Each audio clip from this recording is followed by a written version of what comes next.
What's going on YouTube? Coming back with a quick video here, and in this video I'm going to be talking about the top 5 reasons that this new Call of Duty is bad. I'll also be doing a video on the 5 reasons that I think it is, pretty good. So this is just pointing out pros and cons to it. This is not an overall view of just what I think of the game. Personally, for an overall view, I think the game is pretty good. It's one of the better Call of Duties that have been out in a while. But when I go over these 5 reasons, there's some valid points to these reasons, and then for the good reasons, there's also valid points that this game could be good. But in this one, we're just going to be covering the bad, so hopefully you enjoy this, and I'll be doing this all over a match of Team Deathmatch on arguably my favorite map, Ardennes Forest. I don't know how to say it, but, this map. So, first problem I have, as you can see right here, this was not planned, it just happened. When you load into the game, it then sits there and doesn't let you load in half the time. So when you're playing domination, a lot of times my teammates will capture the first point before I can even load in. And I'm even watching them capture it, I just can't pick it up. So there's first reason. Second reason, the server issues. Starting off when the game came out, the servers were very bad and wouldn't let you load in. Now they let you load in most of the time, but still occasionally you'll get the error codes. And then even after you've been on for a little while, it'll then come up and just won't let you play. So that's like 2 of the reasons. I guess both of them would be server-wise what the issue is, and that was on me right there. Be server-wise of what's going on with it. So, third reason for this is the maps. The maps have no flow to them. This is the closest one to like an older Call of Duty map. I know the maps need to be a little smaller since everybody's used to wall running and getting around the map that way, but that is really just hurting. Just kind of hurting the people, I guess. I don't know why the maps just feel so bad. Sometimes, there'll be, in Call of Duties, there's always maps that people don't like. There's maps people absolutely love. But in this one, I've not really heard too many people say they like the maps. This map is probably my favorite, also because I do very well on it when I play. That grenade is very close, I don't know where it's at though. So, that's another thing, the maps. And I don't even know how many maps there are because you get the same maps on rotation. You rarely get the other ones. And when you do get the other ones, you're too busy raging at the game for either server issues or anything like that to really care. Okay, I feel that was on me again.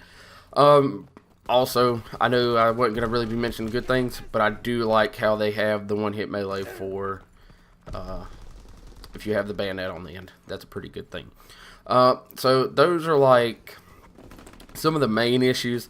Now these other ones I guess will be kind of nitpicky, but here they are. This also comes with the I guess map layout. Preferably I just think the maps are bad, but because of how the map layouts are and how small most of the maps are, people just camp behind random things that just wouldn't normally happen, which then leads to utter rage pretty much, because when I'm running around a map and somebody can go and hide behind just a random wall, and then they've got their teammate with them too, so even if I kill them, they've got a sniper right behind them hitting me in the head. Okay, you really need to stop shooting that gun so much, that just gives you away.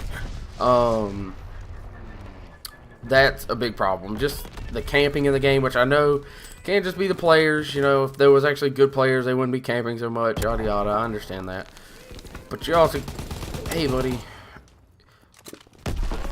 What? Okay, that was on me. Man, I keep dying a lot in this game today.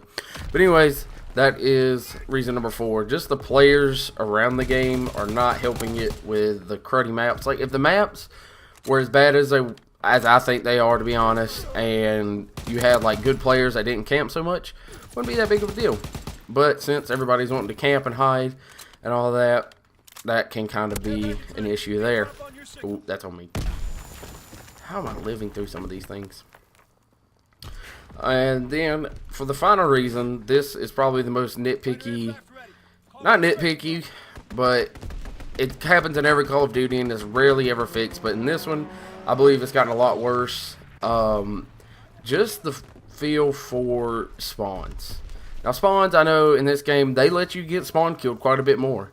If you're in an area and you're getting spawn killed, do not expect to get out of it very quickly. It will take you quite a while to get out of the just area you're being spawn killed in. They don't really mind letting you die a whole bunch, which sometimes I like it. Of course, I like it when it's happening to the other team and not to me. Then, of course, I'm going to like it because I get to sit there and spawn kill, rack me up some score streaks or whatever. That's a whole lot of fun. But when it's happening to me, you start to realize how bad it really is. And you kind of feel bad that when you're having an amazing game, it's happening to the other team so much. There's my top 5 reasons, just to recap them very quickly for you.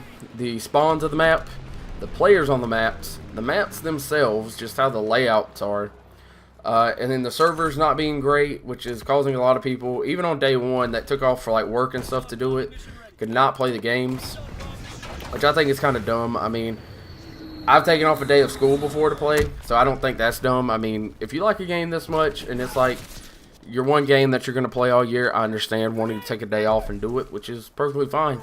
But when your game doesn't work the first day, there's that. And then now, just the continued issues of when you're in a game and you're trying to load in, it's like, no, I'm not going to do it. You're going to sit here and spectate somebody for 10 seconds while they end up capturing the point and stopping you from getting the points themselves. Because I don't know how many of you use it, but Requisition, I am getting demolished. Requisition perk on here, those 50 points can really matter. Like in a TDM, when you need 24 points to get like your highest score streak, then you want to be in the match as quick as you can get the kills, or the points for picking up a domination flag can also make a difference. And yeah, so didn't do too great, went 9-9 this match, but trying to get used to doing voiceovers while I'm actually playing the game. When I give you the top 5 good reasons, then hopefully, you know, they'll outweigh the bad. And for me, they personally do. I do enjoy this game a lot. It's one of the better Call of Duties lately. But again, I don't think I'd personally want to play it all year round, unless they put in some better maps in their DLCs that I'll probably be getting. And pretty soon I'm going to be doing zombies, which is like the main part of why I buy Call of Duty, is for the zombies. But there you go. Let me know your personal opinion on these. Do you think that those are reasonable 5 reasons, or do you think there are other reasons that make the game good and or bad?